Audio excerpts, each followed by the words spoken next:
Hello, Pauper fans. This is Mathonical joining me for round 5 of Rally Gone with some Faithless Looting. This is a really sketchy one.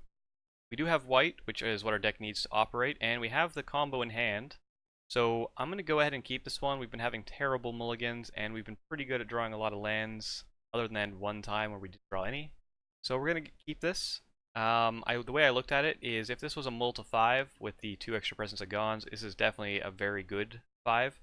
This would even be a very good 6 without one of these Presence of Gons, since it does have a win combo in hand. So we're going to keep it. Just need one land. That's all we need. Well, we also need a green source. So we ended up getting the land. Didn't wish for a green source quick enough. Our opponent is on some version of Tron. It's hard to tell which version of Tron with just the lens to look at. So we're just going to have to wait and see what kind of surprises are in store for us. We're going to be able to play the Bodyguard, which is great. It gives us protection with the Midnight Guard. Going to go ahead and get the bounce land out of the way so we can play the Guard next turn. And as long as we draw a green source relatively soon, this does give us very good winning chances against most versions of Tron. So just going to get in there for the damage. We're looking good at the moment. Fire bolts, that's fine. Just going to hope that our opponent doesn't have some way of dealing with the Midnight Guard. And a green source here to win? No. Alright, another Bodyguard to keep our Midnight Guard safe, and a Soul Warden, so might as well get those both online. Of course, getting the damage first, just to untap our creature. Of course, that isn't going to be particularly relevant. They're not known to be playing haste creatures.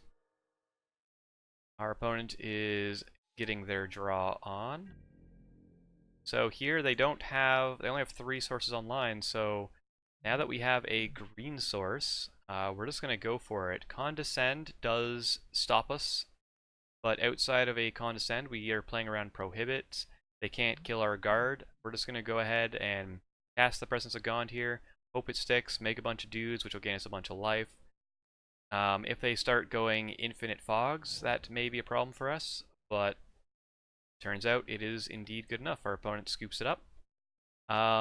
Given what we currently see, since we see the Haunted Fengraf and the Ancient Stirrings, it's very likely that our opponent is on some version of an Ulamog Crusher, and like ramp up, play big dudes sort of deck.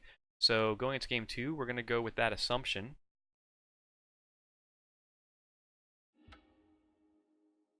So we'll take a look at the sideboard.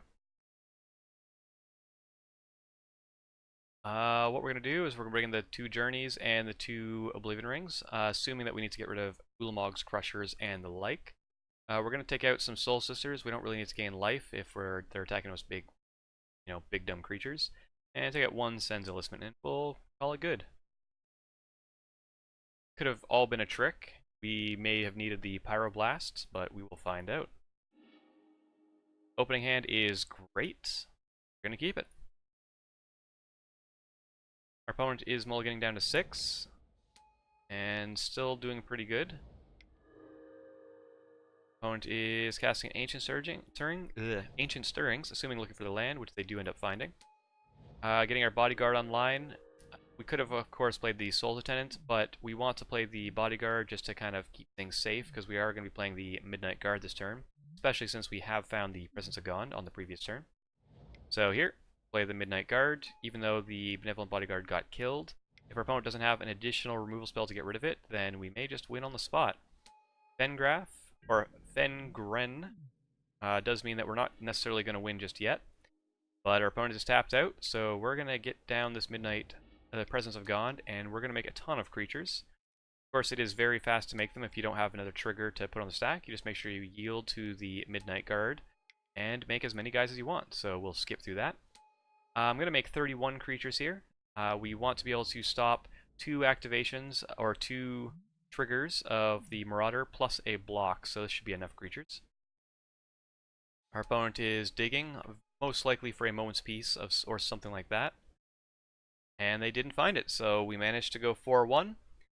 Thank you everybody for joining me. This is what happens sometimes when you just manage to, splinter twin as in Pauper. It's great. Stick around for a bit of a wrap up, and I'll see you there.